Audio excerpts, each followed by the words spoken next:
ও আমার কলিজার যুবক, জীবনভর শুধু অন্যকেই দোষ দিলা, অমুকে খারাপ, অমুকে খারাপ, অমুকে খারাপ। কবে বলবা তুমি নিজে খারাপ? অন্যের হিসাব নিতে নিতে তোমার হায়াত শেষ। তোমার হিসাব কোন দিন মিলাইবারে বাবা? দেখতে দেখতে তোমার 30-40 বছর শেষ। কয়দিন আর বাঁচবা? চোখের সামনে শুধু যুবকের লাশ আর লাশ। আমি যে এতক্ষণ বয়ান শুনাইলাম, ওরে যুবক, একবারও বলি নাই যুবক বাবারা আমি 5 কল্লি টুপি পরেছি, আসো তুমিও টুপি পরো, না হয় জাহান্নামে যাইবা। আমি একবারও বলি না আমি কওমি মাদ্রাসার সন্তান, তুমি কওমি মাদ্রাসায় না পড়লে জাহান্নামে যাইবা, একবারও বলি নাই।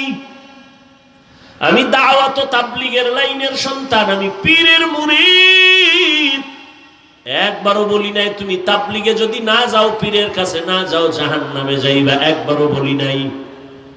আমি একবারও বলি নাই ও কলেজ স্কুলের ছেলে মেয়েরা স্কুল কলেজে তালা লাগায় মাদ্রাসায় যাও, না হয় ধ্বংস হয়ে যাইবা, একবারও বলি নাই। বরং আমি কি বলি এবার শুনতে থাকো। ও যুবক বাবা, তুমি স্কুলে পড়ো আলহামদুলিল্লাহ, কলেজে পড়ো আলহামদুলিল্লাহ, চাকরি করো আলহামদুলিল্লাহ, ব্যবসা করো আলহামদুলিল্লাহ। দোয়া করে গেলাম, ডাক্তার হইও, ইঞ্জিনিয়ার হইও, প্রফেসর হইও, ব্যবসায়ী হইও, চাকরিজীবী হইও, তবে আমার ছোট একটা দাবি, বেয়াদব হইও না।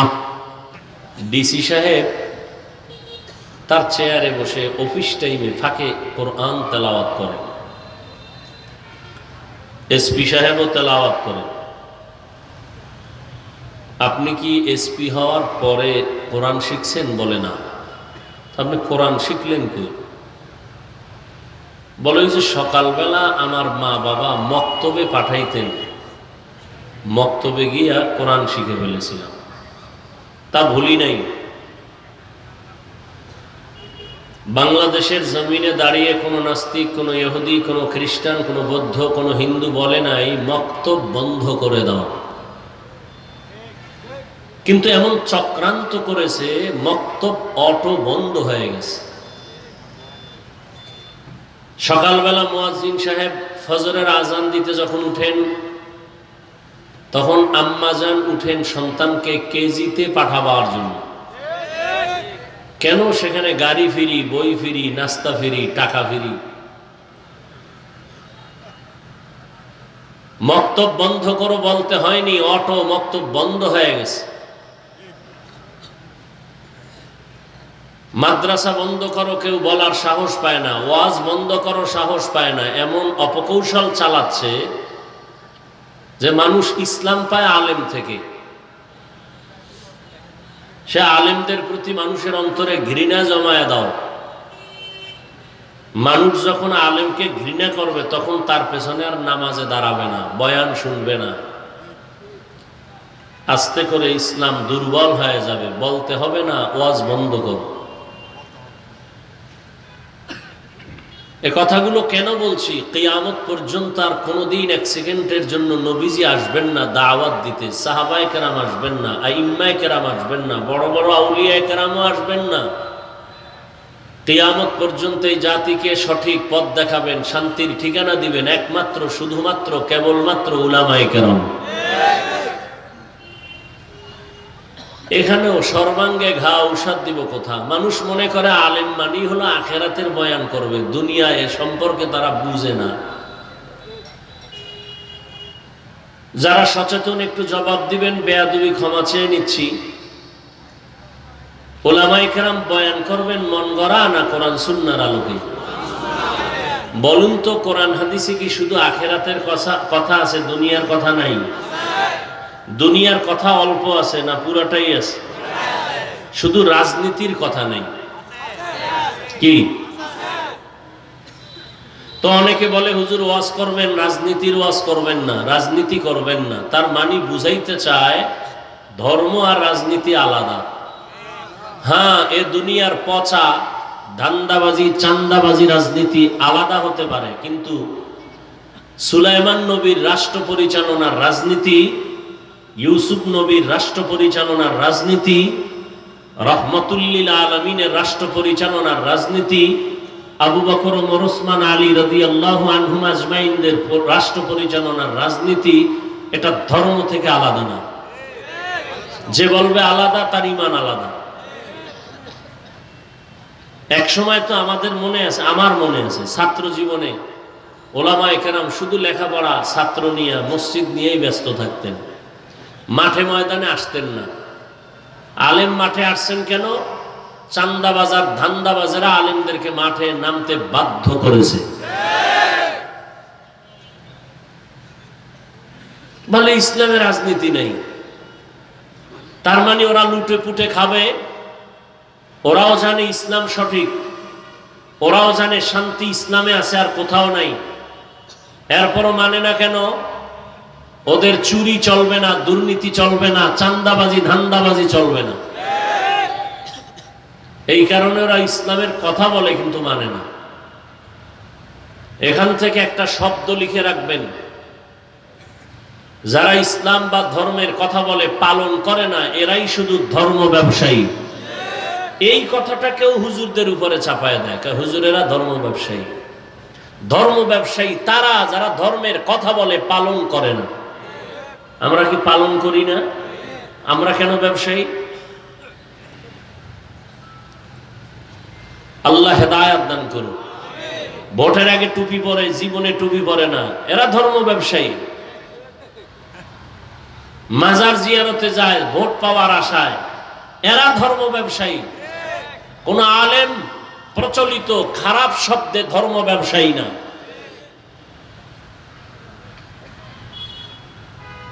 আল্লাহ হেদায়েত দান করুন। অতএব খুব সতর্ক। উলামায়ে কেরামের বিরোধিতা করা ইসলামকে খাটো করা, আর কিছুই না।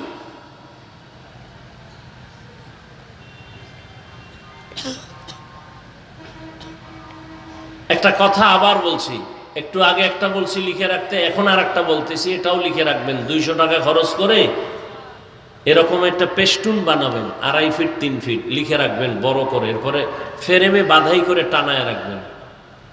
সেটা হলো, ভুল করার এখতিয়ার আছে সবার, ভুল ধরার এখতিয়ার নাই সবার। ভুল করার এখতিয়ার আছে, ভুল ধরার এখতিয়ার সবার নাই। আজীবন মনে রাখবেন।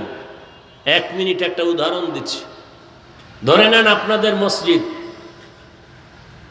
জিন্নুরাইন মসজিদ, মাগরিবের নামাজ শুরু হলো, ইমাম সাহেব মাইক লাগায় তেলাওয়াত শুরু করছেন বক্সে। পাশে দোকান আছে না? দোকানে আওয়াজ আসে না? আসে না? কিছু বেনামাজি ডান হাতে বিড়ি টানে, বাম হাতে চা টানে। এরকম ভদ্রলোক আছে না? ডান হাতে বিড়ি কেন? বলে বরকত। আর বাম হাতে চা কেন? বলে অনেক বাথরুমের ফ্লেভার আছে, চায়ের সাথে মিক্স হয়ে ভেতরে যাবে। এই বেনামাজি কয়েক শয়তান চায়ের দোকানে বসে আছে। ইমাম সাহেব মাগরিবের তেলাওয়াত শুরু করছেন। আল্লাহর কি কুদরত, আলহামদু সূরার মধ্যে ভুল হয়ে গেছে। হতে পারে না? একটু আগেই তো বললাম, ভুল হওয়া বা করার এখতিয়ার আছে সবার। তো মাইকের আওয়াজ গিয়া চায়ের দোকানের বেনামাজির কানে লাগছে যে আলহামদুর ভিতরে ভুল। চায়ের কাপ ফালায় কয় কি, আর একটা কয় লোকমা দে। ও দৌড়ায় গিয়া জানালা দিয়া তাকায় কয়, ইমাম সাহেব ঠিক করেন নাই, ঠিক করেন। কি দিছে? জবান খুলেন, কি দিছে? এটা লোকমা না গাদ্দারি? এটা লোকমা না বেয়াদবি? ইমাম ভুল করবে, লোকমা তো দিতে হবে। চায়ের দোকানওয়ালা? কোনো বেনামাজি? কে লোকমা দিবে? মুসল্লিরা। মসজিদে মুসল্লি আছে 300, এরা সবাই যদি চিৎকার দেয় তো 1 মিনিটে দেখবে ইমাম নাই, জায়গায় স্টক করে হইয়া রয়েছে। হবে? নিয়ম আছে না? কি নিয়ম? ইমামের পেছনে একজন যোগ্য ব্যক্তি দাঁড়াবে। যোগ্য ব্যক্তিকে আপনাদের শান্তির হাটের বড় সুদখোর কি না বললেন কেন? সেই তো যোগ্য। না হয় সভাপতি হয় কেমনে মসজিদের? ঘুষখোর সেক্রেটারি হয় কেমনে মসজিদের? সে যোগ্য দেখেই তো সেক্রেটারি বানাইছেন, বড় টাকাওয়ালা সুদখোর এরে বানাইছেন সভাপতি। এর জায়নামাজটা জুমার দিন 9টা থেকে ওপেন করা থাকে, রেজিস্ট্রি করা ওই জায়গা, আর কেউ বসতে পারবে না, সুদখোর গিয়া বসবে, ঘুষখোর গিয়া বসবে।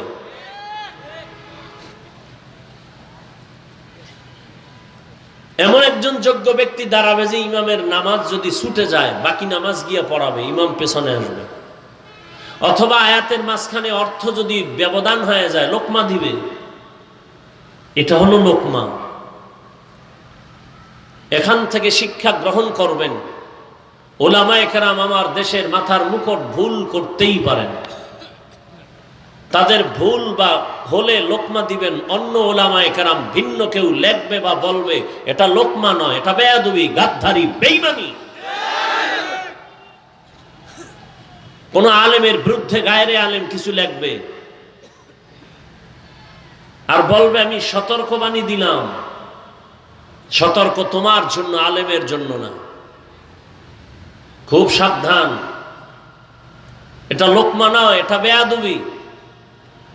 তওবা করো, না হয় লিখে রাখো, মরার আগে তোমার মরণ চলে আসতেছে, আজরাইল ছাড়া তোমার মরণ হবে মরার আগে। অর্থাৎ রুহু থাকবে, দেহ থাকবে না, পঙ্গু হয়ে বিছানায় কাঁদতে হবে।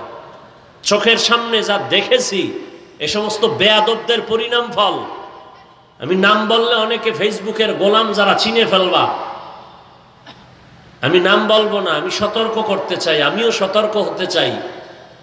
অন্তত উলামায়ে কেরাম 3 জায়গায় আমাদের কথা বলতে সতর্ক। বিশেষ করে আমি যুবকদেরকে বলছি, 3 জায়গায় যা করো 3 জায়গায় কথা বলার আগে খুব চিন্তা করে সাউন্ড দিবা। 1 মা বাবার সাথে, 2 শিক্ষকের সাথে, 3 উলামায়ে কেরামের সাথে। কারণ এখান থেকে যদি কোনো বরদোয়া চলে আসে তোর জিন্দেগি বরবাদ। মা বাবার বরদোয়া সন্তান শেষ, শিক্ষকের বরদোয়া ছাত্র শেষ, ওলামায়ে কেরামের বরদোয়া জাতি শেষ। টের পাও না? বাংলাদেশে যত ঝামেলা দেখতেছো সব আলেমদের বেয়াদবির ফলাফল, আলেমদের সাথে। এখনো যারা আলেমদের সাথে বেয়াদবি করো, গাট্টি রেডি রাখ, পালানোর সময় জুতাও নিতে পারবি না, রেডি থাক। আলেমরা সজাগ। আলেম ক্ষমতার লোভে চেয়ার খুঁজে না, আলেমে জাতির কল্যাণ চায়, জুলুম থেকে বাঁচাতে চায়। এজন্যই তো ছাত্র জনতার বৈষম্য বিরোধী আন্দোলনে সফলতার চাঁদ উঠছে তখন ওলামায়ে কেরাম ছাত্র নিয়ে মাঠে নেমেছেন যখন। কিন্তু দুঃখ, ভিন্ন ভিন্ন শহীদদের তালিকা হচ্ছে, কারা সেদিন মরে গেছে, শাহাদাত বরণ করেছে, পাঠ্য বইয়ে তাদের নাম আসতেছে, কিন্তু মাদ্রাসার ছাত্র যারা শহীদ হয়েছে এদের নাম আসেনি। দুঃখজনক বিষয়। আল্লাহ হেদায়েত দান করুন। সতর্ক থাকবেন। জালেমদের বিরুদ্ধে আবার আন্দোলন করতে হবে। মুসলমানের আন্দোলন একবার নয়, বারবার। মুসলমান জীবন একবার দেয় না, বারবার দেয়। এজন্য যুবকদের বলি, তোমরা যাদেরকে বন্ধু মনে কইরা দাড়ি কামাইছো আর নামাজ ছাড়ছো, কয় টাকার আশায়? 1000 টাকা, 5000 টাকা? কিন্তু জানো সে তোমার যে কত বড় দুশ্মন। 5000 টাকা দিলে কড়ায় গন্ডায় গলায় পাড়া দিয়া তোর হিসাব নিবে, স্বার্থে আঘাত লাগলে দল থেকে নাম কাটবে না। সোনার বাংলার রাজনীতি হলো কল্লা কেটে দিবে। আর ওলামায়ে কেরাম তোমার পিওর নিঃস্বার্থ বন্ধু, জীবন দিবে, তোমার ক্ষতি হতে দিবে না। কিন্তু ঘুরে ফিরে সে আলেমকেই তুমি দোষ দাও, আর যে তোমার জীবন নাশ করতেছে তারে নিয়ে তুমি একটু চিন্তাও করো না। আল্লাহ হেদায়েত দান করুন। ভূমিকায় কথাগুলো বললাম, যে আয়াত আমি পড়েছি আপনাদের পরিচিত। কোরআন শরীফ অনেকে পড়তে না জানলেও আয়াতগুলো অনেকের মুখস্থ। আর রহমান, রহমান হলেন তিনি, আল্লামাল কুরআন, কোরআন শিক্ষা দিলেন যিনি, খালাকাল ইনসান, রহমান হলেন তিনি, মানুষ সৃষ্টি করলেন যিনি। আল্লামাহুল বায়ান, রহমান হলেন তিনি, বয়ান শিক্ষা দিলেন যিনি। রহমতের নবী বলেন, খায়রুকুম মান তাআল্লামাল কুরআনা ওয়া আল্লামাহ। জমিনে তারাই শ্রেষ্ঠ, তাদের থেকে আর কোনো শ্রেষ্ঠ নাই যে কোরআন শিখে অন্যকে শিক্ষা প্রদান করে। ডাইরেক্ট কোরআন শিখানো, শিক্ষা নেওয়া, এটাও উত্তম পন্থার একদল। আবার যারা কোরআনের ব্যাখ্যা শিখান, যারা শিখেন তারাও উত্তম। আবার কোরআন বুঝার জন্য প্রাথমিকভাবে যারা ভিন্ন ইলম অর্জন করে, ইলমে সরফ, ইলমে নাহবু, ইলমে মানতিক, ইলমে বালাগাত, এরাও খায়রে উম্মতের অন্তর্ভুক্ত। এমনকি যে মাঠে বসছেন, বয়ান চলতেছে, ওলামায়ে কেরাম কথা বলছেন, আপনারা শুনছেন, এটাও খায়রে উম্মতের অন্তর্ভুক্ত। রহমতের নবী বলেন, উলামায়ে আহলে হকের মুলাকাতে যদি কেউ আলেম ওলামাদের মজলিসে রওনা হয়, ঘর থেকে আল্লাহ প্রত্যেকের সাথে ৭০,০০০ রহমতের ফেরেশতাকে কাফেলা বানায় দেন। প্যান্ডেল পর্যন্ত তারা আসেন, আল্লাহর কাছে মাগফিরাতের দোয়া করেন। রহমতের নবী বলেন, যতক্ষণ প্যান্ডেল চলবে অনবরত রহমত অবতীর্ণ হবে। আর সে আজিমে আল্লাহ এমন একটা মজলিস ফেরেশতাকে দিয়া মিলাইছেন এই মুহূর্তে, আর বলতেছেন, এই ফেরেশতারা শান্তির হাটের ময়দানে তাকাও, এরা কারা আসছে, কেন আসছে? ও আল্লাহ, আপনাকে চায়, জান্নাত চায়, জাহান্নাম থেকে মুক্তি চায়। ওরা কি আমাকে দেখছে? কয় না। যদি দেখতো কয় পাগল হয়ে যেত। ওরা কি আমার জান্নাত দেখছিনি? কয় না। যদি দেখতো তো আশিক হয়ে যেত। ওরা আমার জাহান্নাম দেখছিনি? কয় না। যদি দেখতো তো কেমন করতো? কয় জীবন দিয়া পালাইতো। আল্লাহ বলেন, ফেরেশতা, তোমরাই নিষেধ করেছিলা মানুষ বানাবার প্রয়োজন নাই। আজ আমি তোমাদের সাক্ষী রেখে ঘোষণা দিলাম, আমাকে না দেখে, আমার জান্নাত না দেখে, জাহান্নাম না দেখে যারা এই প্রচন্ড ঠান্ডায় নরমাল বিছানায় বসছে দ্বীনের জন্য, তোমরা সাক্ষী হয়ে যাও, আমি এদের জীবনের সব গুনাহ মাফ করে দিলাম। আতিনা ফি দারে দুনিয়া না হাসান, আতিনা ফি দারে উকবানা হাসান, ইয়া গিয়াসাল মুস্তাগীসিন ইহদিনা লিফতিখারা বিল উলুমে ওয়াল গিনা। হর গরি দেনে কো তু তৈয়ার হ্যায়, জো না মাঙ্গে উসসে তু বেজার হ্যায়। সবাই তো মানুষ, কিন্তু সবাই প্রিয় মানুষ না। আল্লাহ তাআলার নবী মক্কা নগরীতে আসছেন, এমন এক জায়গা, যেই জায়গার মানুষগুলো বড় খারাপ বলে, কত খারাপ বলে, নিকৃষ্ট খারাপ। জমিনে এমন খারাপ আর কোনো মানুষ নাই। আরে ভাই, আপনাদের আশেপাশে বাড়ি আছে, ঘর আছে, মসজিদের পাশের বাড়িওয়ালারা অন্যদের তুলনায় একটু হলেও নিজেরে কন্ট্রোলে রাখবে না? অন্য মানুষ যতটা অন্যায় করবে, মসজিদের পাশের মানুষটা অত ওপেন অন্যায় করবে না কেন? আল্লাহর ঘর, জমিনের মধ্যে আল্লাহ এমন একটা ঘর বানাইছেন, বাইতুল্লাহ। ইন্না আউওয়ালা বাইতিন উযিআ লিন-নাসি লাল্লাযী বিবাক্কাতা মুবারাকাও ওয়া হুদা, মুবারাকাও ওয়া হুদাল লিল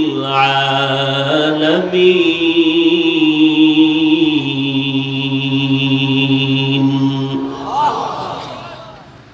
আল্লাহ জমিন বানাইয়ে একটা ঘর বানাইছেন, আর কিছুই বানান নাই, প্রথমেই ঘর বানাইলেন। আল্লাহর ওই ঘর এত দামি, দুনিয়ার সব মসজিদ কার ঘর? তবে মক্কার মতো দামি একটাও না। টাঙ্গাইলে মসজিদ বানাইছে, কত দামি, মানুষ দেখতে যায়, মেয়েরাও যায়, কিন্তু এমন নেমো হারাম ছবি উঠায়, নামাজ পড়ে না। দুনিয়াতে মসজিদ অনেক, সব আল্লাহর ঘর, কিন্তু বাইতুল্লাহর মতো দামি না। বাইতুল্লাহ এমন একটা ঘর, যদি কেউ শুধু তাকাইয়া তাকাইয়া দেখে, অনবরত আমল নামায় সওয়াব আর সওয়াব। বাইতুল্লাহ এমন একটা দামি ঘর, যেই ঘরের আঙ্গিনায় যদি একবার বলে আল্লাহ, 1,00,000 বার আল্লাহ বলার সওয়াব।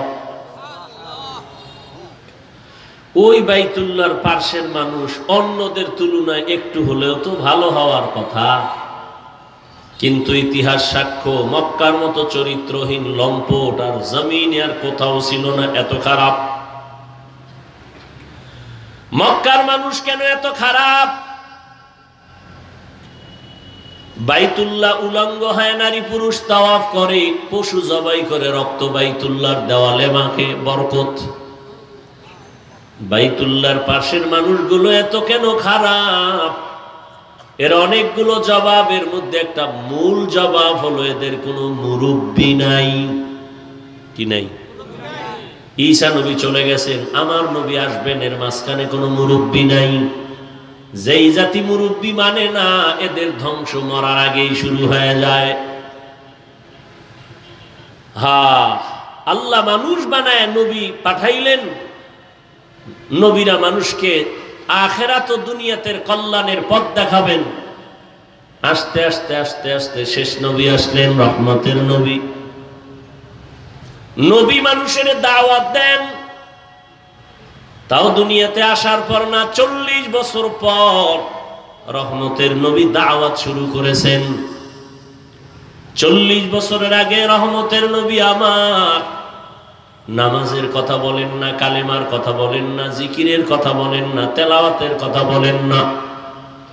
দীর্ঘ 40 বছর পর আমার নবী দাওয়াত শুরু করলেন, কোরআন নাজিল হয়ে গেল। রহমতের নবী দাওয়াত দেন, এক আল্লাহর ইবাদত করো। ইয়া আইয়ুহান নাস উবুদু রাব্বাকুমুল্লাযী খালাকাকুম। ও দুনিয়ার মানুষ, রবের ইবাদত করো। আবার বলে এক আল্লাহর ইবাদত করো। আবার একদিন নবী বলেন রহমানের ইবাদত করো। মুশরিকরা প্রশ্ন করল, রে আব্দুল্লাহর সন্তান, একবার বলো আল্লাহর ইবাদত করব, আবার বলো রহমানের ইবাদত করব, তাহলে তুমি যে আল্লাহর কথা বলো তা কি দুইজন? একজন আল্লাহ আর একজন রহমান? কয় না না, তো বলো মানির রহমান, রহমানকে? আল্লাহ পাক রহমানের পরিচয় দিয়া সূরাতুর রহমান অবতীর্ণ করলেন। আর রহমান আল্লামাল কুরআন খালাকাল ইনসান। রহমানের পরিচয় দিয়া বলেন, রহমান হলেন তিনি, কোরআন শিক্ষা দিলেন যিনি, মানুষ সৃষ্টি করলেন যিনি, তিনি হলেন রহমান। বলতে গিয়ে আল্লাহর বলাটা কেমন যেন আমাদের বিবেকের বাস্তবতার উল্টা হয়ে গেল। আল্লাহ বলেন আমি এমন রহমান, কোরআন শিখাইছি, তারপরে মানুষ সৃষ্টি করেছি। বাস্তবে না, বাস্তব হলো আমরা আগে সৃষ্টি হয়েছি, দুনিয়াতে আসছি, তারপরে কোরআন শিখছি। আল্লাহ কয় না, আমি আগে কোরআন শিখাইছি, তারপরে মানুষ বানাইছি। ও আল্লাহ, আপনি উল্টা বললেন কেন? আমরা তো কোরআন শিখা দুনিয়াতে আসি নাই, বরং জন্ম নেওয়ার পর অনেক বয়স হয়ে গেছে, তারপরে আমরা কোরআন শিক্ষা করেছি মাদ্রাসায় গিয়া। আল্লাহ কয় না, তোরে আমি আগে সৃষ্টি করি না, আগে কোরআন শিখাইছি, তারপরে তোরে বানাইছি। আল্লাহ উল্টা বললেন কেন? কেন আল্লাহর কথা ঠিক, তোমার আমার জ্ঞানের বড় অভাব। ফি'লুল হাকিম লা ইয়াখলু আনিল হিকমাহ, হাকিমের কথা, হাকিমের কাজ হিকমত থেকে খালি না। জ্ঞানীদের কথা আর কাজ জ্ঞান থেকে শূন্য না। মুফাসসিরিনে কেরাম বলেন, আল্লাহ যে বলছেন আমি কোরআন শিখায়া মানুষ বানাইছি, এখানে বুঝতে হবে মানুষ কাকে বলে। গরবা সূরাত আদমি ইনসাবুদে আহমদবু জাহলহা মেক সাবুদে আদমিয়ত লাহমো শাহমো পুশতেনিস আদমিয়ত জুজরে যায় দোস্তেনিস। এখানে আমরা সবাই কিন্তু মানুষ, তবে সবাই প্রিয় মানুষ না। ইহুদিরাও মানুষ, খ্রিস্টানও মানুষ, বৌদ্ধরাও মানুষ, হিন্দুরাও মানুষ, আমরাও মানুষ। সব মানুষ আল্লাহর কাছে দামি না। এলাকায় আপনাদের কুকুর আছে না নাই?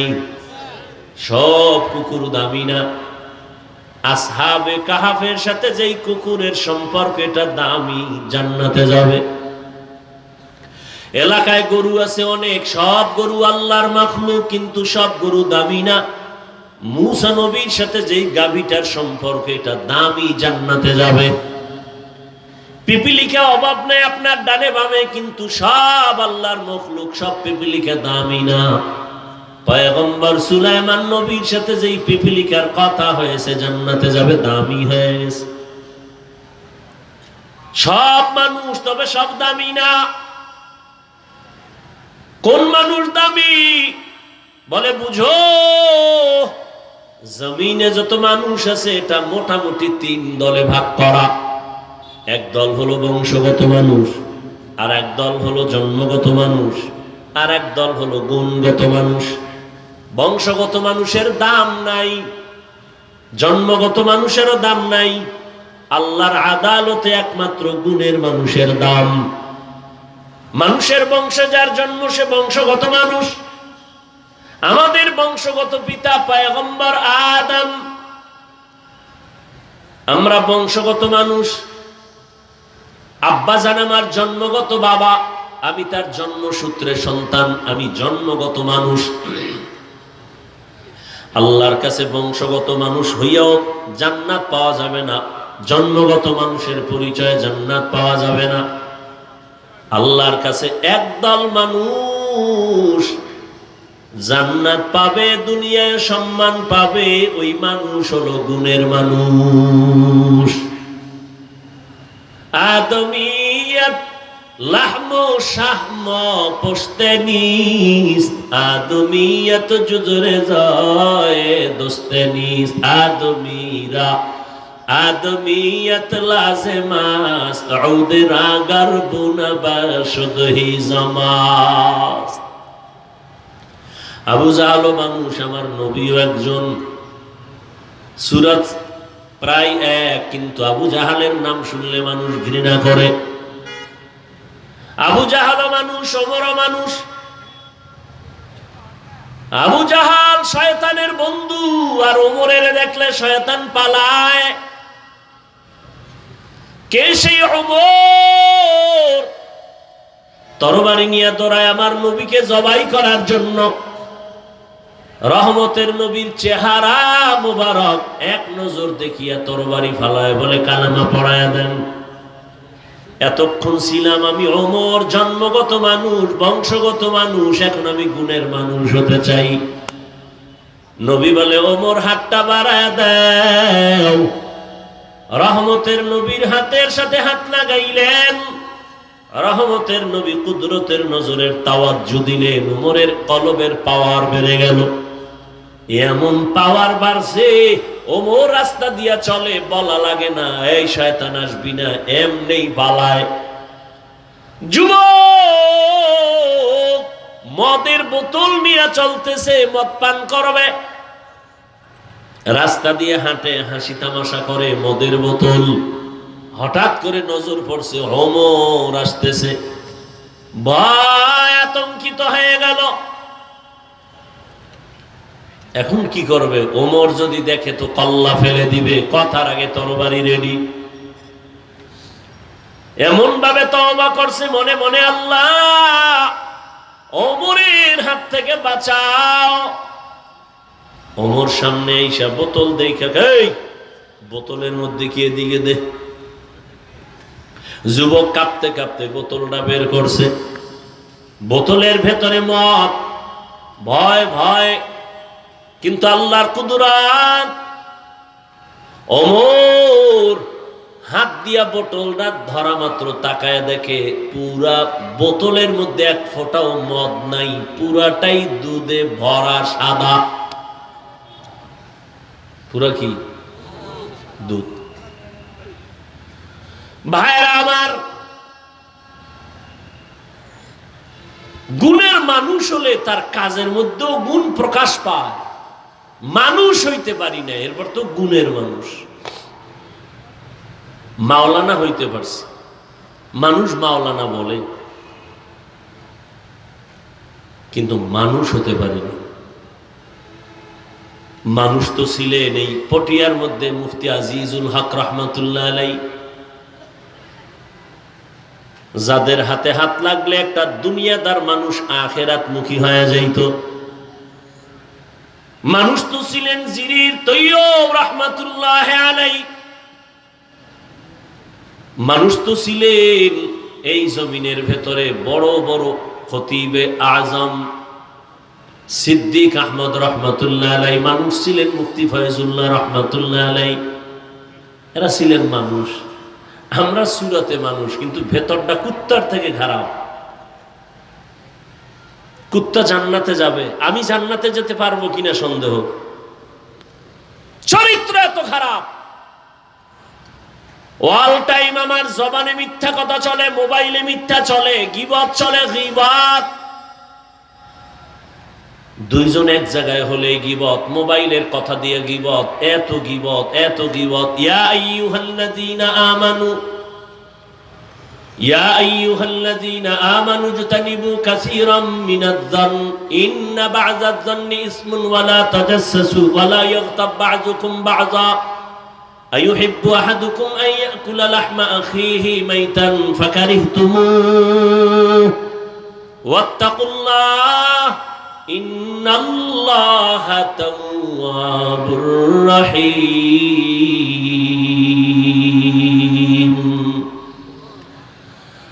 আল্লাহ বলেন, মানুষ খারাপ ধারণা করিও না, সাবধান। কিছু ধারণা আছে মারাত্মক অন্যায়।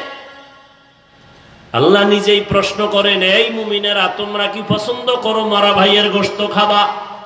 আল্লাহ নিজেই বলেন ফাকারিহতুমুহু, তোমরা তো পছন্দ করো না। ওয়াত্তাকুল্লাহ, আমি আল্লাহকে ভয় করো।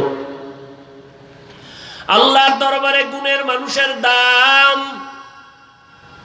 ও শান্তির হাটের মানুষ, সবাই তোমাকে আমাকে মানুষ বলে, কিন্তু গুণের মানুষ হতে পারলাম কিনা এবার বুঝার চেষ্টা করি সংক্ষিপ্ত সময়। গুণের মানুষ কাকে বলে? যেমন কোন একটা জিনিস যখন কেউ তৈরি করে, কোন একটা কাজের জন্যই তো, আকামের জন্য না, একটা কাজের জন্য জিনিস তৈরি করে। যেমন এই মাইক, আমি যে মাউথ সামনে নিয়ে কথা বলি, মেশিনে টান দিয়া আমার কথাটা হর্ন থেকে দূরে সরায় দিতেছে, তাহলে এই মাইকওয়ালা ইঞ্জিনিয়ার এই মাইক বানাইছে একটা কাজের জন্য। যেই কাজের জন্য যেই জিনিস বানায়, ওই জিনিসের ওই কাজ হলো গুণ। মাইকওয়ালা বানাইছে আওয়াজটা দূরে নেওয়ার জন্য, তাহলে মাইকের কাজ হলো আওয়াজ দেওয়া, এটাই মাইকের গুণ। বাতিওয়ালা বাতি বানাইছে আলো দেয়া অন্ধকার দূর করার জন্য, তাহলে বাতির গুণ হলো আলো দেওয়া। পাখাওয়ালা পাখা বানাইছে বাতাস দিয়া গরম দূর করবে, তাহলে পাখার গুণ হলো বাতাস দেওয়া। মাইকওয়ালা মাইক বানাইছে আওয়াজ দেওয়ার জন্য, আওয়াজ দেওয়াটা মাইকের গুণ। যদি মাইক ঠিক মতো আওয়াজ না দেয়, সবাই বলবে লাথি মেরে ফেলে দাও, এটা গুণের মাইক না। বাতির গুণ হলো আলো দেওয়া, যদি আলো না দেয় বলে ভেঙ্গে ফেলো, এটা গুণের বাতি না। পাখা বানাইছে, পাখার গুণ বাতাস দেওয়া, যদি বাতাস না দেয় বলে এটাকে ফেলে দাও, এটা গুণের পাখা না। তাহলে যেই বস্তুটা যেই কাজের জন্য বানায় ওই কাজ হলো ওই বস্তুটার গুণ। মাইকের গুণ আওয়াজ দেওয়া, বাতির গুণ আলো দেওয়া, পাখার গুণ বাতাস দেওয়া। কারণ মাইকওয়ালা মাইক বানাইছেই আওয়াজ দেওয়ার জন্য, বাতিওয়ালা বাতি বানানোর সময় বানাইছে আলোর কাজে ব্যবহার করার জন্য। তাহলে মাইকের গুণ আওয়াজ দেওয়া, বাতির গুণ আলো দেওয়া। এবার একটু জবান খুলে জবাব দেন, মানুষ আল্লাহ বানাইছেন কেন? মানুষের কাজ কি? আলেমের বিরোধিতা করা, বিড়ি টানা। কি জন্য বানাইছেন? ইবাদত। মা খালাকুতুল জিন্না ওয়াল ইনসা ইল্লা লিয়াবুদুন। আপনাদের খারাপ লাগতেছে? মিয়া কুত্তার মতো হয়ে গেছি, কষ্ট করতে করতে করতে করতে, না টাইম ঘুম আছে না খাওন আছে। দুনিয়াতে আঙ্গ মতো এরকম পাগল হয়ে গেছে। পাগলও এর চেয়ে ভালো আছে। ও মাঝে মাঝে হাসে, আমরা হাসি নেই, ঘুম নাই, হুশ নাই। এরপর আবার এত জার্নি কইরা ঢাকার থেকে আইসা, মানুষের জীবনের সুস্থতার জন্য অপরিহার্য একটি ঔষধ হলো রাতের ঘুম। এরপরে এবার চিল্লানো, এবার ঠিক মতো কথা বলতে হবে। একটা কথা আঁকা বাঁকা হয়ে গেলে কপাল গেছে, শেষ হয়ে। এমনিই তো দোষের শেষ নাই, কেমনে নাচনেওয়ালা বুড়ি, আরো যদি ভাই ঢোলের বাড়ি। এরপরে যদি আপনারা একটু দোয়া না দেন তো কেমনে আগাবো?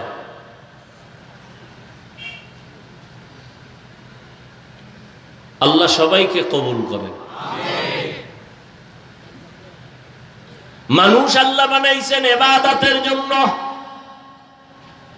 মানুষের কাজ কি? ইবাদত করার জন্য আল্লাহ মানুষ সৃষ্টি করেছেন। তাহলে ইবাদত করাই হলো মানুষের গুণ। মানুষের গুণ কি? ইবাদত। অনেকে মনে মনে ভাবে মসজিদ আর মাদ্রাসা ইবাদতের জায়গা, আর কোথাও না। কয় না, রহমতের নবী ইবাদতের সীমানা কত দেখায় গেছেন। তুমি যা করবা সব ইবাদত। ব্যবসা করো ইবাদত, চাকরি করো ইবাদত, ঘুমাও ইবাদত, তুমি কান্না করো ইবাদত, বাথরুমে যাইবা ইবাদত, তুমি জীবনে যা করো সব ইবাদত। দুই শর্তের বিনিময়, যা করবা আল্লাহর খুশির জন্য, দ্বিতীয় নবীর আদর্শ অনুযায়ী। রহমতের নবীর আদর্শ মতে ব্যবসা করো, জান্নাত। রহমতের নবীর আদর্শে পানি পান করো, ইবাদত বানায় দাও, ইবাদতের পরিণাম ফল জান্নাত। তাহলে মানুষ আল্লাহ বানাইছেন ইবাদতের জন্য। মানুষের গুণ হলো ইবাদত। ইবাদত যে করব মন গড়া না নিয়ম আছে? নিয়ম আছে। একজনে মাগরিবের নামাজে দাঁড়াইয়া চিন্তা করে 3 রাকাতের শেষের দিকে যে বেজোর পরে লাভ কি, আরো 2 সেজদা বাড়ায় জোর বানাই। হবে? আল্লাহর জন্যই সেজদা দিছে, কিন্তু হবে না তো হবেই না। 3 রাকাত বাদ। আল্লাহ আবার দাঁড়ায় কানে দইরা তওবা কর, বেদবি কেন করলি, নতুন ভাবে নিয়ত কর। মন গড়া আদর্শ মতে। এরে আমার কলিজার যুবক, নখ কেমনে কাটবা, কেমনে রাখবা, সেখানে নবীর আদর্শ আসেনি? তোমার দুনিয়াতে আর কোন নেতার আদর্শে নখ কাটার নিয়ম আছে? তা কোন সাতার নেতা মানো? কিসের আদর্শ মানো? জুতা 2টা কেমনে পায়ে পরবা, খুলবা, সেখানেও নবীর আদর্শ। নবীর আদর্শ মেনে কাজ করো, ইবাদত, বিনিময়ে পাবা জান্নাত। জুতা তো আপনারাও পরেন, আমিও পরি। আপনি তো পরার ক্ষেত্রে কোনো টেনশন নাই, ইবাদত বানায় পরেন। ডান জুতায় ডান পা আগে ঢুকাবেন, এরপরে বাম পায়ে বাম জুতা ঢুকাবেন। দোনো পায়ে যখন জুতা ঢুকলো, এখনো কদম দেন নাই, প্রথম কদম দিবেন ডান পা দিয়া, সুন্নত ইবাদত। বাথরুমে তো আপনারাও যান, আমিও যাই, ইবাদত বানায় যান, সওয়াব। বাম পা দিয়া ঢুকবেন, খালি মাথায় যাবেন না, খালি পায়ে যাবেন না, কারণ বাথরুম হলো জিন শয়তানের আড্ডাখানা। খালি মাথায় বাথরুমে যাবেন না, খালি পা বাথরুমে যাবেন না, জুতা পরে যাবেন, মাথা ঢেকে যাবেন, দোয়া পরে যাবেন। গিয়া বাথরুমে যখন বসবেন বাম পায়ের উপরে ভর করে বসবেন, সুন্নত। হাঁটুর উপরে কাপড় উঠানো যাবে না, নবীর আদর্শ। দ্রুত গতিতে আবার বের হবেন, ডান পা দিয়া বের হবেন, বের হয়ে আল্লাহর শুকর আদায় করবেন, আলহামদুলিল্লাহ। বাথরুমের সময়টাও ইবাদতে লেখা হবে, সওয়াব হবে, নবীর আদর্শ। এবং যদি কেউ এই তরিকায় সুন্নাত অনুযায়ী বাথরুমে যায়, ইনশাআল্লাহ বাথরুমে অন্তত কোনো দুর্ঘটনা হবে না। অনেক হয় না, হে নিম্ন চাপ শুরু হয়েছে, এমন দৌড় দিছে, গিয়া চিতয়ে ভইরা মাথা নাই। বহু দুর্ঘটনা বাথরুমে হয়, জুতারও খবর নাই, টুপি তো নাই, ওর খবর আসেনি। নিম্ন চাপ যখন শুরু হয়, ডাইনেতে বামাতে খাইয়া পেট বড় বানায় ফেলাইছে। এক গ্লাস পানি পান করবেন, আমিও করব, পিপাসা নিবারণের জন্য। ইবাদত বানায় করেন, কষ্ট কি? কিন্তু আপনি ইবাদতের চিন্তা করেন না, বিদায় বাম হাত দৌড় দিছে। আর আমি যখন পানি পান করব, ডান হাত যাবে, বাম হাত যাবে না। আপনি বাম হাতে বোতলটা ধরিয়া মুখাটা খুইলা একটা টান মারছেন, আধা লিটার নাই, ফট করে বুকে গিয়ে আটকায় গেছে। যেই পানি কোথাও আটকায় না, বুকে গিয়ে আটকায় গেছে। ওই পানিটা আমিও পান করব, পিপাসা নিবারণের জন্য ডান হাত দিয়ে পানি পান করব, আধা লিটারে 3টা শ্বাস ফেলে পান করব। ইবাদত হবে, সুন্নত হবে, বিনিময়ে জান্নাত হবে। খানা খাইতে বসবেন, ইবাদত বানায় খান। চেয়ার টেবিলে খাইয়েন না, যতটুকু পারেন নিচে জায়গায় বসেন, দস্তারখান বিছান, দোনো হাতের কবজা পর্যন্ত ধুইয়া খাইতে বসেন। খানা খাওয়ার সময় খানার প্লেটের ডান দিক দিয়া খানা শুরু করবেন, একটু লবণ দিবেন বাম হাত দিয়া, যেহেতু আপনি ভদ্র ঘরের ভদ্র সন্তান। বাম হাত দিয়া যদি নেন, বাথরুমের ফেলেবার পাবেন বাম হাতে। কত বড় ইতর, লবণ লয় বাম হাতে, ভদ্র। ভদ্রতা না, এটা বেয়াদবি, রসুলের সুন্নতের বাইরে চলা বেয়াদবি। বাম হাতে লবণ নয়, কি ভদ্র! আল্লাহ হেদায়াত দান করুন।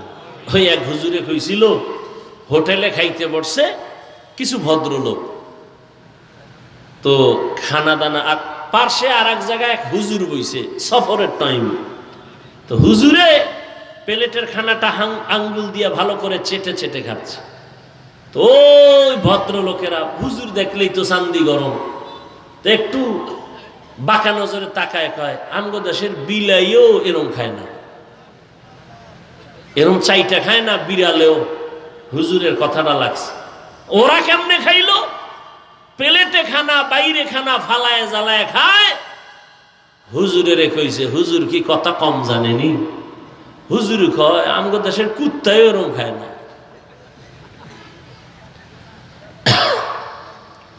সুন্নতকে জবাই করে সেটাকে মনে করে ভদ্রতা।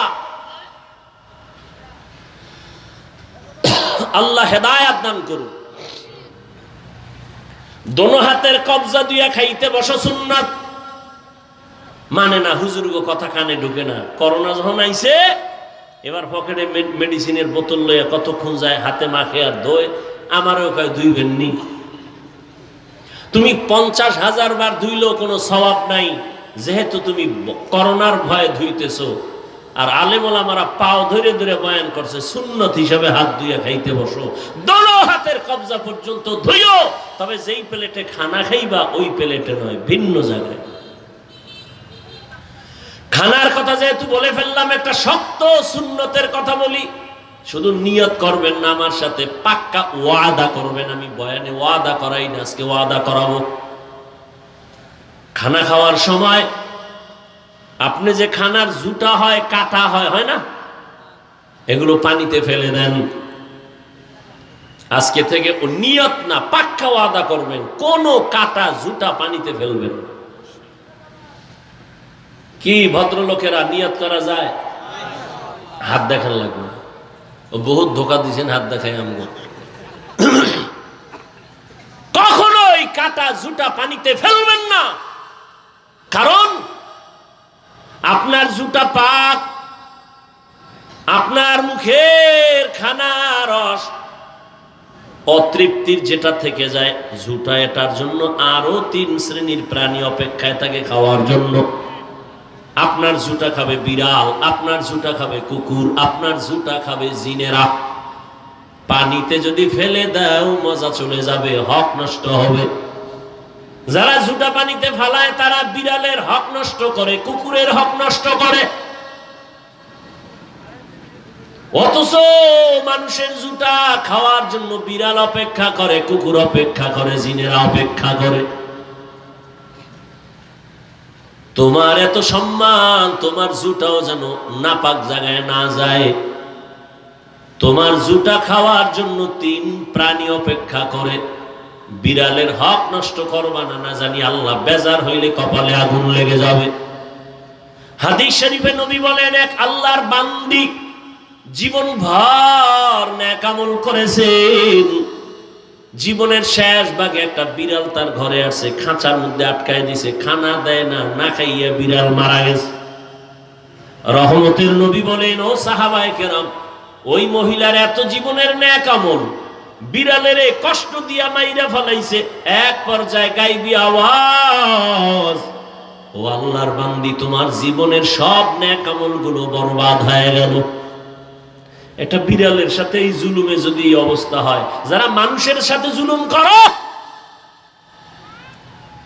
মালিক হইয়া কর্মচারীর সাথে জুলুম, ঠিক মতো বেতন দেয় না। কর্মচারী অন্যায় করছে, একটা ধমকে তুমি 3টা ধমক দিছো, 2 ধমক বেশি দিলা কেন? তোমার বিচার হবে আল্লাহর আদালতে। হ্যাঁ, গুণের মানুষ এত সোজা না। সন্তান অন্যায় করছে, শাসন করিও, শোষণ করবা না, হারাম। শাসনের নাম ইনসাফ, শোষণের নাম জুলুম। সন্তান অন্যায় করে, শাসন করো। স্ত্রী অন্যায় করবে, শাসন করো, তবে সাবধান। ছাত্র অন্যায় করবে, শিক্ষক শাসন করো, তবে চেহারার মধ্যে আঘাত করবা না, হারাম। চেহারা আঘাত করা কি? হারাম। চেহারার মধ্যে আঘাত করা হারাম। শাসন করো, শোষণ যেন না হয়।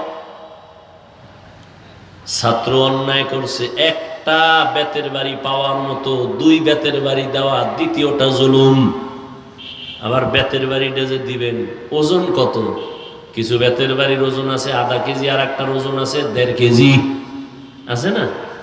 অন্যায় করছে 10 গ্রাম অন্যায়, তুমি যদি আধা কেজি ওজনের বেতের বাড়ি মারো, তাহলে তোমার আরো 30 গ্রামের হিসাব আল্লাহর কাছে দেওয়া লাগবে। জুলুম কেন করেছ? আমার ভাই আবরার সাহেব শিরকের বয়ান করে গেছেন। জুলুম 3 প্রকার, আল্লাহর সাথে জুলুম, নিজের সাথে জুলুম, অন্যান্য মাখলুকতের সাথে জুলুম।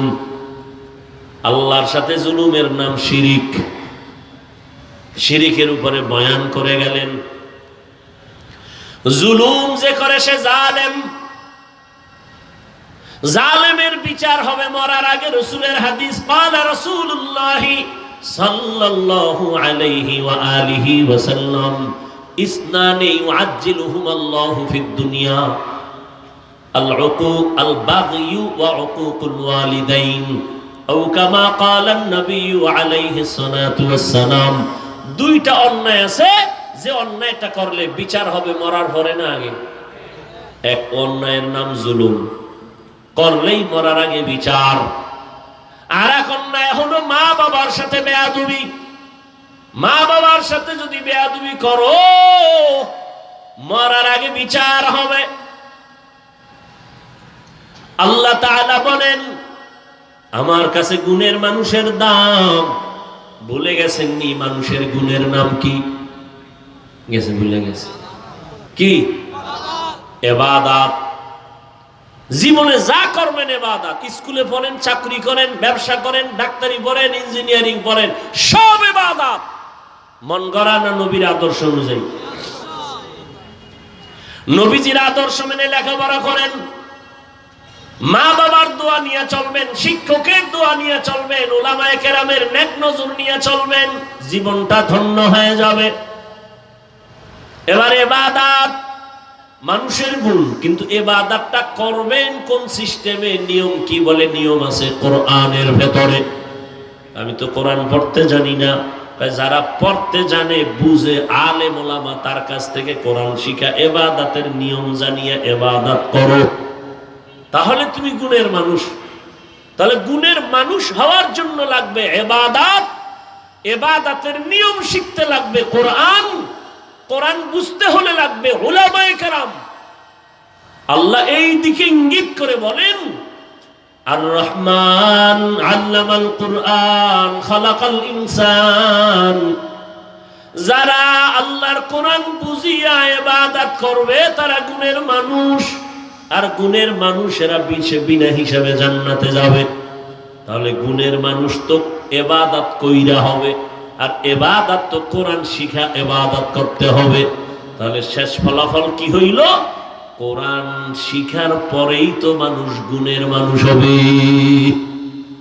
এই জন্য আল্লাহ বলেন আমি আগে মানুষ বানাই না, আগে কোরআন শিখাইছি, তারপরে মানুষ বানিয়েছি। অর্থাৎ যে কোরআন শিখে আলেমের দ্বারা ইবাদত করবে সে গুণের মানুষ। তাহলে গুণের মানুষ হওয়ার জন্য কোরআন শিখা ইবাদত করতে হবে, তো সে গুণের মানুষ হবে। আল্লাহ এদিকে ইঙ্গিত করে বলেন আমি আগে কোরআন শিখাইছি, পরে মানুষ বানাইছি। এবার চিন্তা করেন আপনি আমি গুণের মানুষ হতে পারলাম কিনা? রহমতের নবীর আদর্শ, আল্লাহর আদালতে আপনাকে আমাকে হাজির হতে হবে গুণের মানুষ হইয়া। যারা গুণের মানুষ হবে আল্লাহ তাদেরকে জান্নাত দিয়ে দিবেন। ও আমার কলিজার যুবক বাবা, গুণের মানুষ হওয়ার জন্য তোমার মাওলানা হওয়া লাগবে না, মুফতি হতে হবে না। গুণের মানুষ তুমি স্কুলে পড়িয়াও হতে পারবা, কলেজে পড়েও হতে পারবা, ডাক্তারি পড়ে হতে পারবা। ঢাকা কলেজে যাও, জাহাঙ্গীরনগরে যাও, চট্টগ্রামের কলেজে গিয়ে দেখো কত যুবক কলেজে লেখাপড়া করে, মাথায় পাগড়ি, বড় দাড়ি, বড় জামা, পেছন দিক দিয়ে তাকাইলে মনে হয় যেন কোন মসজিদের খতিব। ভাই তুমি কোন মসজিদের খতিব? বলে আমি আরবি জানি না, কিসের খতিব? তুমি কি করো? বলে চট্টগ্রাম কলেজে পড়ি। তোমার মাথায় পাগড়ি আর দাড়ি আর টুপি কেন? বলে আল্লাহর প্রিয় বান্দা কোরআনওয়ালা উলামায়ে কেরামের নেক নজর লাগাইছি, যে কারণে আমি কলেজে পড়িয়াও গুণের মানুষ হতে চলছি। ও আমার কলিজার যুবক, জীবনভর শুধু অন্যকেই দোষ দিলা, অমুকে খারাপ, অমুকে খারাপ, অমুকে খারাপ। কবে বলবা তুমি নিজে খারাপ? অন্যের হিসাব নিতে নিতে তোমার হায়াত শেষ। তোমার হিসাব কোন দিন মিলাইবারে বাবা? দেখতে দেখতে তোমার 30-40 বছর শেষ।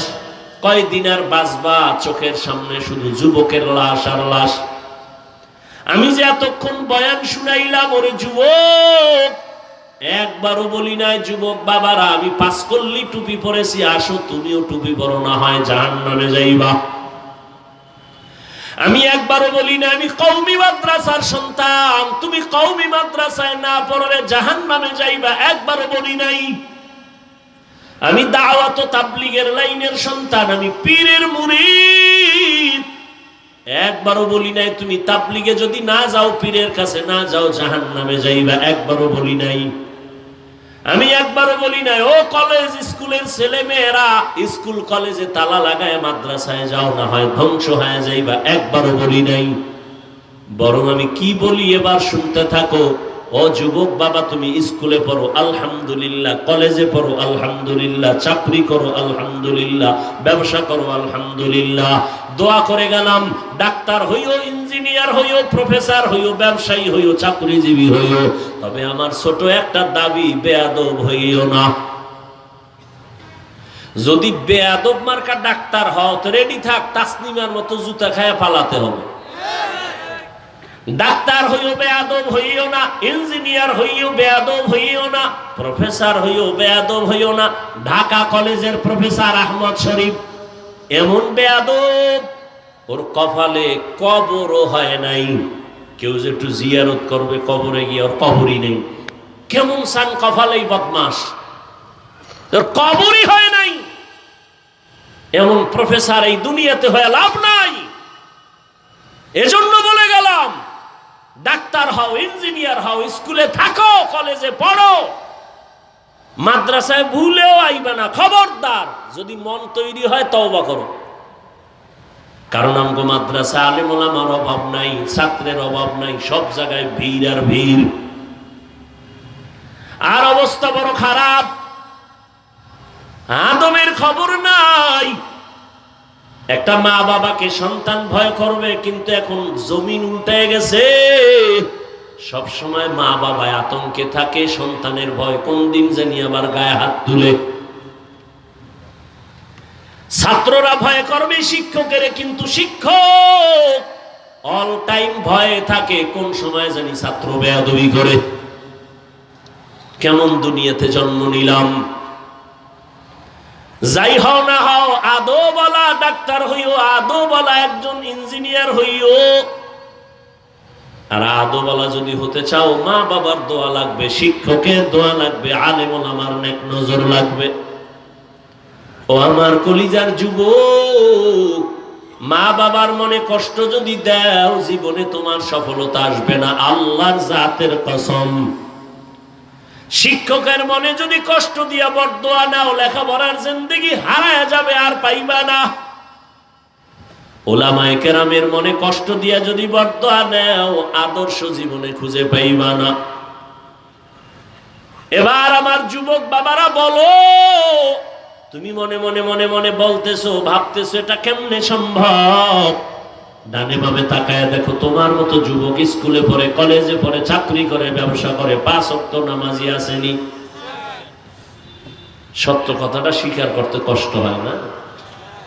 তোমার মতো যুবক ব্যবসা করে, হারাম খায় না, নামাজ ছাড়ে না। তোমার বিবেকটাকে প্রশ্ন করো, তুমি কেন পারো না? তোমার মতো যুবক রাস্তায় গাড়ি চালায়, নামাজ ছাড়ে না, বলো তুমি কেন পারো না? তোমার কপালে কার অভিশাপ লাগাইছো? তোমার মতো যুবক তাকায় দেখো, র্যাব, আর্মি, পুলিশ, বিডিআর এর চাকরি করে, OC, DC, SP, doctor, professor, engineer, 5 ওয়াক্ত নামাজ পড়ে, তুমি কেন পারো না? তোমার মতো যুবক নদীর মধ্যে মাছ ধরে, নামাজ ছাড়ে না, কৃষি কাজ করে, নামাজ বাদ দেয় না, তুমি কেন পারো না? নাকি তুমি দলিল লইয়া বইয়া রইছো, হুজুর তোমরা ভুলে আছো, আমরা সঠিক। এই চালাক যুবকেরা, যদি বলো হ্যাঁ দলিল দে, হাফিজ ভাই তোমরা লাইনে নাই, আমরা হেদায়েতের লাইনে আছি, আমরাই সঠিক, আমগোটাই সঠিক, বলো দলিল দাও, আমি এখন দাড়ি কেটে ফেলবো, তোমার মতো প্যান্ট শার্ট টাই লাগায় নাচ গান শুরু করব। আর যদি বলো না হাফিজ ভাই আপনারাই লাইনে আছেন, আমি নামাজ ছাড়িয়া, দাড়ি কাটিয়া, বেপরদায় চলিয়া, হারাম খাইয়া বেলাইনে গেছি, আমি তোমারে গালি দিব না, বরং আমি বলবো তোমার পা দুটো আগাইয়া দাও। আমি তোমার পায়ে হাত রেখে বলি, রে যুবক বাবা, আর দাড়ি কাইটা আমার নবীরে কাদাইও না, আর নামাজ ছাড়িয়া আমার আল্লাহর হুকুম লঙ্ঘন করিও না। জীবনে তো কম নামাজ ছাড়ো নাই, কম বেপরদায় চলো নাই, কম দাড়ি কাটো নাই, আর কতবার দাড়ি কাটলে তোর মনের আশা মিটবে, তারপরে তুই তওবা করবি? ও যুবক, জীবনে তো কম পার্কে পার্কে দৌড়াও নাই, আর কতদিন পার্কে ঘুরলে তোর মনের আশা মিটবে, তারপরে তওবা করবি? জীবনে তো কম রাত মোবাইলে গুনাহ দেখো নাই, কত রাত্র গুনাহ দেখে দেখে কাটাইছো, আর কত রাত মোবাইল চালাইয়া গুনাহ করে রাত কাটাইলে তোমার মনের আশা মিটবে, তারপরে তওবা করবা। এবং এটাও আমাকে বলো, তোমার হায়াতের আর বাকি কত? এমন একটা দিন নাই বাসের নিচে যুবকের লাশ, পানির মধ্যে যুবকের লাশ, ঘুমের ঘরে বিছানায় যুবকের লাশ। তুমি যে সুস্থ, তোমার বাঁচার গ্যারান্টি নাই। অনেক অসুস্থ রোগী চোখে দেখেছি, ডাক্তার বলে মনে যাচাই খাওয়াও, মরে যাবে। কিন্তু দেখা গেল সেই অসুস্থ লাঠি লইয়া চলে, আর তার সামনে সুস্থ মানুষ মরে গেছে। কয়দিন আর বাঁচবারে বাবা, মনটাকে বুঝাইও। ও পর্দার আড়ালের মা বোনেরা, এতক্ষণ আমি আপনাদের সন্তানদের যত কথা শুনাইলাম, আপনাদের দোয়া চেষ্টা না হলে এগুলো বাস্তবায়ন অসম্ভব। আরে আম্মা জান, এই দুনিয়াতে যত ভালো সন্তান আছে আপনাদের কারণে, এই দোয়ার কারণে। আরে আম্মা জানেরা, আপনারা গাছের মতো, সন্তান ফলের মতো। গাছ ভালো হলেই তো ফল ভালো হবে। আরে আম্মা জান, এই দুনিয়াতে যত ভালো মানুষ দেখলাম, জেনারেল লাইনে হোক আর দিনের লাইনে, সব মায়ের অবদানের কারণে। মদিনাতুল মুনাওয়ারা থেকে খাজা মঈনুদ্দিন চিশতি আজমিরি আসছেন বাংলা ভারতে কালেমার দাওয়াত নিয়া। ঘুরে ঘুরে দাওয়াত দেয়, লক্ষ লক্ষ লক্ষ লক্ষ বিধর্মী মুসলমান হয়ে গেল। আম্মা জানের সামনে খাজা মঈনুদ্দিন চিশতি আজমিরি বড় আনন্দিত। মা বলে, এত আনন্দ কেন? বলে, আম্মা জান, আমার হাতে লক্ষ লক্ষ বিধর্মী মুসলমান হয়েছে। মা ডাক দিয়া কয়, মঈনুদ্দিন, এগুলো তোমার বাহাদুরি না, সব আমি মায়ের অবদান। মঈনুদ্দিন বলে, আম্মা জান, আপনার অবদান কি? এবার মা কান্না করে বলে, আল্লাহর কসম, তুই আমার গর্ভে যখন আসছো, আমি মা এক রাতও ঘুমাই নাই। আমি রাতের গভীরে সিজদায় পড়ে কান্না করেছি আর দোয়া করেছি, হে মালিক, তুমি আমার গর্ভের সন্তান তোমার খাঁটি গোলাম হিসেবে বানায় পাঠাও। ও আল্লাহ, আমার গর্ভের সন্তানটারে ওলি বানাইয়া দিও। আমি একটা রাতও ঘুমাইতাম না, শুধু তোর জন্য দোয়া করতাম।